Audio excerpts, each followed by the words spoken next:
video kali ini aku akan bahas tentang persiapan MPASI dan aku akan jelasin sedetail mungkin dan yang mana aja yang paling penting banget untuk disiapin untuk MPASI. Nah, ini cocok banget buat bunda-bunda atau new mom yang baru mau menghadapi anak mau MPASI. Terus bingung nih apa aja sih yang harus disiapin untuk anak MPASI. Tonton sampai habis ya bun.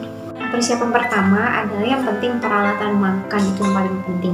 Peralatan makan itu terdiri dari sendok, terus garpu, piring, mangkok, cangkir, dan botol. Jadi bunda-bunda itu ada pilihan mau pakai cangkir atau pakai botol atau mau disiapin kedua-duanya juga nggak apa-apa. Tapi kalau aku pribadi sendiri aku pakainya gelas ya, cangkir. Jadi waktu pas anak udah makan terus kita suapin aja minumnya ke anak, jadi nggak pakai botol sama sekali. Kalau aku pribadi aku pakainya slow cooker ya bun ya, jadi semuanya dicemplungin langsung ke situ, jadi tinggal di blender atau disaring aja, jadi bubutnya itu jadi lebih halus kayak gitu. Yang ketiga adalah sleeper. Sleeper itu adalah alas makan untuk biasanya dipakaikan di bagian dada kayak gitu untuk anak. Fungsinya biar nanti kalau pas makan kotornya itu nggak sampai ke bajunya anak, nggak sampai ke badannya anak, jadi cuman sampai ke sleepernya aja, karena itu untuk penahan kotoran makanan anak tadi. Nah, jadi yang sleeper ini bahannya terserah bunda-bunda, banyak banget dijual di toko-toko bayi atau di marketplace itu. Selanjutnya ada blender atau saringan. Jadi blender atau saringan ini fungsinya adalah untuk melumatkan bubur anak tadi, jadi dia lebih halus, karena kan anak yang baru MPASI atau baru makan itu kan sekitar 6 bulan itu baru kita kenalkan makanan. Jadi makanannya itu memang harus benar-benar teksturnya masih halus banget kayak gitu. Jadi bunda-bunda bisa pakai blender atau saringan. Kalau aku pribadi aku pakainya saringan biar agak sedikit nggak terlalu cair, tapi dia agak sedikit bertekstur aja sedikit kayak gitu, tapi masih tetap nggak terlalu kental. Nah, tapi bunda-bunda kalau misalkan mau ambil simple dan cepat bisa pakai blender. Selanjutnya adalah kontainer makanan anak yang kecil kayak gitu, banyak banget dijual marketplace atau di toko-toko bayi kayak gitu yang jual. Nah, fungsinya adalah dia untuk menaruh bubur anak. Nanti kan misalkan kita nih sekali buat nih pagi hari ya bun, pagi hari kita buat bubur anak, lalu itu tuh kita bagi buat 3 kali makan atau 2 kali makan. Jadi nah, untuk fungsinya kontainer tempat makan tadi yang kecil tadi bisa untuk menaruh sebagian bubur yang akan dimakan si anak nanti.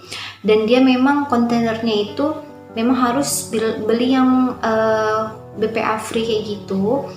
Yang ada sih yang jual kayak gitu di marketplace kayak gitu atau di toko-toko bayi, banyak juga yang memang khusus untuk MPASI bayi itu, atau kontainer apa aja terserah yang untuk tempat makan, tapi dia penutupnya harus rapat, jadi dia nggak terkontaminasi ke lain ya, apalagi nanti kan kita akan taruh di kulkas sisa buburnya nanti. Lalu selanjutnya ada pisau dan talenan. Nah, talenan bunda tahu nggak ya? Talenan ini yang tempat makan aku nggak tahu ya, kalau misalkan bahasa bunda itu talenan itu yang untuk alas kita motong-motong kayak gitu, motong-motong sayur, motong-motong apa, motong-motong daging kayak gitu. Nah, ini opsional aja, bunda bisa sediain sendiri atau bisa pakai yang ada di rumah. Nah, kalau untuk aku pribadi aku pakainya pisau sama talenannya itu berbeda. Yang untuk di rumah dan untuk MPASI karena aku nggak mau tercampur baur dengan misalkan kalau aku pakai yang ada di rumah kan biasanya aku potong-potong cabai, potong-potong apa segala macam gitu, ada yang pedes-pedes kayak gitu, takutnya nanti walaupun udah dicuci tapi takutnya itu masih ada terkontaminasi dari yang tadi ada pedes-pedesnya kayak gitu. Jadi aku mencegah dan lebih baik aku pakai talenan dan pisau sendiri khusus untuk MPASI. Misalkan kita mau potong daging, potong-potong sayurannya, potong-potong yang lainnya yang untuk lauk-lauk untuk MPASI-nya nanti. Tapi bunda-bunda kalau nggak mau dipisah, yang penting itu pisau dan telenannya itu yang penting dia harus bersih banget kita cucinya, jadi nggak sampai terkontaminasi ke bubur anaknya nanti. Nah, selanjutnya jadi adalah stok lemak tambahan, misalkan minyak zaitun, kejuan bell cup kayak gitu, mentega, untuk sebagai lemak tambahan MPASI.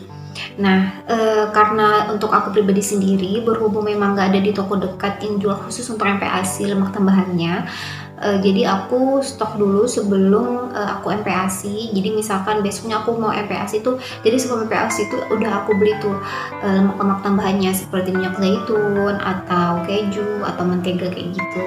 Aku biasanya beli kemarin aku belinya di marketplace kayak gitu. Jadi beberapa hari sebelumnya itu udah aku stokin dulu lemak tambahan itu. Nah, lemak tambahan ini biasanya penting buat anak, tapi ada juga yang bunda-bunda yang enggak ditambahin lemak tambahan. Jadi ini optional aja, tergantung sama bundanya masing-masing untuk menyediakan MPASI anak. Tapi sebaiknya memang ditambahkan lemak tambahan untuk MPASI anak. Selanjutnya ada tempat duduk anak. Ini optional banget menurut aku karena bisa aja kita nggak perlu tempat duduk tapi masih bisa didudukin anaknya. Nah, jadi ini menurut aku opsional, tapi kebanyakan bunda-bunda di luar sana itu mau ngebiasain anak duduk di tempat duduk. Jadi bunda-bunda bisa sediakan tempat duduk khusus untuk anak kalau makan. Jadi bisa pakai ada yang khusus tempat duduk atau bisa pakai bonsor atau pakai apapun. Nah, kalau aku pribadi sendiri kalau untuk anak itu aku nggak pakai tempat duduk khusus. Cuma tetap aku dudukin anaknya kalau pas makan. Jadi bunda tuh bisa banyak banget cara untuk ngedudukin anak. Selain pakai tempat duduk, bisa disenderin pakai bantal atau pakai kita senderin ke kita. Jadi itu opsional banget menurut aku untuk tempat duduk. Tapi bunda-bunda kalau yang mau bisa banget siapin tempat duduk untuk anak biar dia terbiasa melatih anak kalau misalkan makan itu harus duduk di tempat makannya atau harus duduk di tempat duduk. Lalu yang terakhir itu yang penting yaitu bahan makanannya. Jadi bahan makanan ini bisa bunda stok dulu sebelum hari MPASI atau dibeli saat hari MPASI. Jadi kalau misalkan stok makanan ini nggak terlalu ribet ya, kalau misalkan kita mau kasih ke anak itu bisa kita beli di hari yang sama atau kita sediain stok di kulkas aja, nanti untuk pas hari MPASI itu langsung kita masak bisa. Jadi itu tergantung dari bundanya masing-masing. Ini persiapan MPASI yang paling penting, semua udah aku sebutin dan gak banyak juga. Jadi memang semuanya itu bakal terpakai dan gak ada yang nggak terpakai. Jadi itu adalah semua yang aku sebutin, itu ada persiapan MPASI yang paling penting, dan itu aja sih. Jadi bunda-bunda yang udah nonton sampai habis, terima kasih buat semuanya. See you, sampai ketemu di video selanjutnya ya.